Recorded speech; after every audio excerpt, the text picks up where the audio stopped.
the silence settling over a Pennsylvania farmstead. No confetti, no motorcade, no press room. Just the Gettysburg farmhouse in the spring of '69, after the general was gone for good. 3 separate authorities made predictions about what would become of Eisenhower's wife. The American public figured Mamie was the clear winner in the Eisenhower story. Over half a century together, 8 years in the White House, a country that once printed her face on campaign pins. She had the ring, the title, the history on her side. The other woman had been left behind in Germany. Mamie had come home.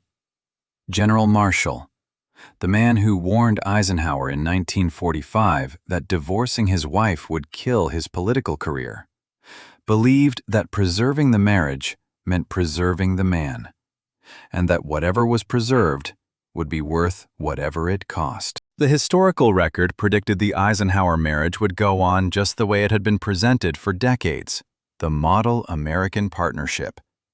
Intact, beyond question.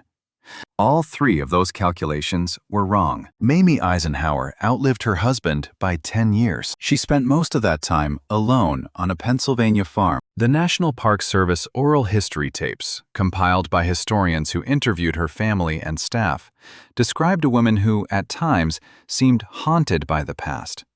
In 1976, 7 years after Ike passed, a book showed up that laid bare in public what she had quietly held together in private for 30 years. She was 79 years old. She was alone at Gettysburg. The book became a sensation. She took her last breath in 1979 and was laid to rest beside Ike in Abilene, Kansas, exactly where she said she wanted to be. What the headstone doesn't record is the decade between his death and hers. What it cost. What winning actually looked like. Mamie Geneva Dowd was born November 14, 1896, in Boone, Iowa. Her father was a successful meatpacking executive who retired at 36. The family relocated to Denver. She grew up in a big house with household help and winters down in San Antonio. Later on, she talked about her childhood without a hint of apology. "I was spoiled rotten." She had never cooked a single meal in her life before she married Dwight Eisenhower on July 1, 1916. She moved 27 times in 37 years. Panama, the Philippines, France, one posting after another across the continental United States. Every time she unpacked, rebuilt a home, then braced herself to tear it all down again on military orders. Kevin McCann, one of Eisenhower's closest aides, described how she built the kind of officer's household that made her husband's rise through the ranks possible. In 1917, their first son was born. They called him Icky. In 1921, Icky died of scarlet fever. He was 3 years old. Their second son, John, came the following year. Went on to build his own career in the Army and the diplomatic service, and became an author. But Icky's death left a crack so deep that family members and biographers have documented it without ever fully explaining it. And here's what the official account of the Eisenhower marriage never factored in. Mamie had Meniere's disease, a chronic inner ear condition that causes dizziness, loss of balance, and severe bouts of vertigo. She lived with it for decades. It affected the way she walked, the way she carried herself, the way she appeared in public. For years, the American press chalked up what they saw to alcoholism. She denied it every single time. Her medical records backed her up. The rumors never fully went away. Over 37 years of Army life, she had learned how to control what the public said about her, how to keep the private ledger separate from the public one. That skill was about to become a matter of survival. During World War II, Dwight Eisenhower commanded Allied forces in Europe. Mamie stayed behind in Washington, D.C., living at the Wardman Park Hotel. She showed up at the social events expected of a senior officer's wife, handled the family correspondence, and waited for letters that came on no reliable schedule, already marked up by military censors. Eisenhower spent those years in North Africa, Sicily, England, France. At his side through nearly every major decision from 1942 on, was an Irish woman named Kay Summersby. By the time the war ended in Europe, the rumors had spread far enough to reach General Marshall, the senior Allied staff, and Mamie herself. She had known about Kay Summersby for years before the war was over. The question was never whether she knew. The question was what it cost her to stay. What Mamie said at the time. How directly she confronted it. None of that was preserved in any document she left for public eyes. She wasn't the kind of woman who poured private reckonings into letters meant for posterity. What the record confirms, she knew, and she stayed. In 1945, Eisenhower chose his career over the other woman and came home. The choice was shaped by Marshall, by the political structure, by the math of ambition. Eisenhower chose the presidency. Mamie was the condition of that choice, not the reason behind it. She took him back.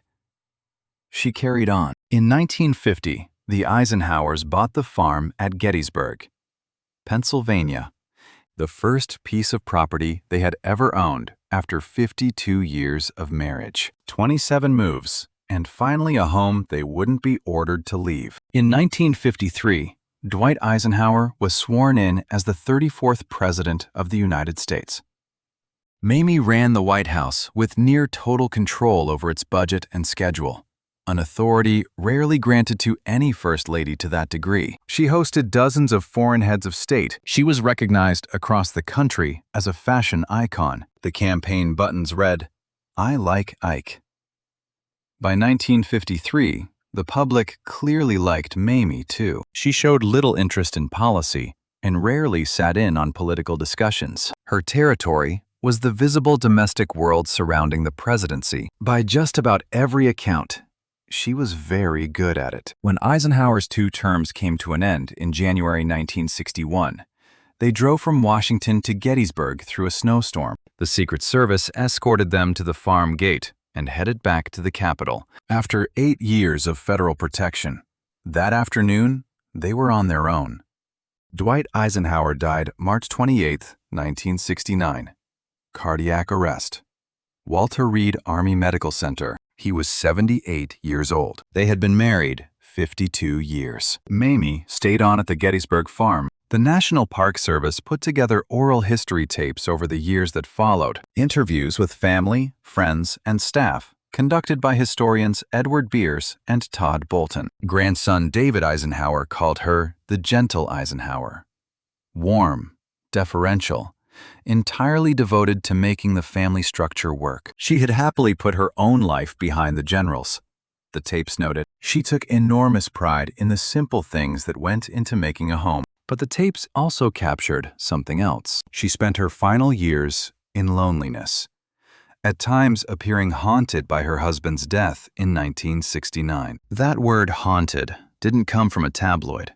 It came from the oral history archive the Park Service built to document the private life of the Eisenhowers at their own farm. She was living in the house with Ike's oil paintings, the ones he had painstakingly copied from photographs in retirement, with the pink drapes, with the putting green on the 500-acre property bordering the Gettysburg battlefield. For 7 years, she managed all of it alone. In 1976, 7 years after Ike died, a book came out that exposed to the world what Mamie had kept locked away for 3 decades. She was 79. She was alone at the Gettysburg farm, and the book sold like wildfire across America. Kay Summersby Morgan had died of cancer in January 1975. Her memoir, Past Forgetting My Love Affair with Dwight D. Eisenhower, was published posthumously the following year. It told the story of the wartime relationship in unflinching detail. The intimacy, the promises, the abandonment. 30 years of enforced silence. It told the story of a woman left behind in Germany with no explanation, who spent 3 decades as a footnote in official records that identified her only as a driver. This channel told that story. 239,000 people watched it. What that story didn't cover was the woman reading the book in a farmhouse in Pennsylvania. Mamie's recorded response was cold dismissal. She denied the intimate nature of the affair and refused to seriously engage with the book's claims. Whether that denial reflected genuine disbelief, a lifetime of discipline keeping the public record separate from the private truth, or something else entirely, the archive doesn't give us an answer. She didn't elaborate. She didn't sit for in-depth interviews on the subject. She had been doing this since 1942. You don't feed the public record. You manage it. You keep the private reckoning where it belongs. On September 25, 1979, Mamie Eisenhower suffered a stroke at the Gettysburg farm. She was rushed by ambulance to Walter Reed Army Medical Center in Washington, the same hospital where Ike had drawn his last breath 10 years earlier. She never left it alive. She died November 1st, 1979. Cardiac arrest. She was 82 years old, just 13 days shy of her 83rd birthday.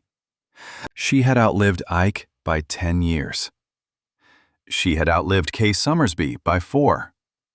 She had outlived past forgetting by 3. She was buried beside Ike at the Dwight D. Eisenhower Presidential Library in Abilene, Kansas, where she said she wanted to be. The official account of the Eisenhower marriage has a tidy architecture. 2 people, 52 years. The wartime complication left behind in Germany. The marriage intact. The career complete. The legacy secured. What it never accounted for, 27 moves in 37 years. A little boy dead of scarlet fever at 3. Meniere's disease and the whispers it sparked, whispers she could never fully put to rest. The lonely Washington years during the war. The truth she carried through the White House without leaving a trace on paper. The decade at Gettysburg. The night in 1976 when everything she had held down and denied turned into a bestseller. She was the woman Eisenhower chose. She got the farm. She got the 52-year marriage. She got the burial next to him in Kansas. She also got the oral history tapes. The Park Service historians recorded what her life at Gettysburg really looked like after the general was gone. They used the word haunted. Mamie Eisenhower won the choice Eisenhower made in 1945. The tapes recorded what winning looked like.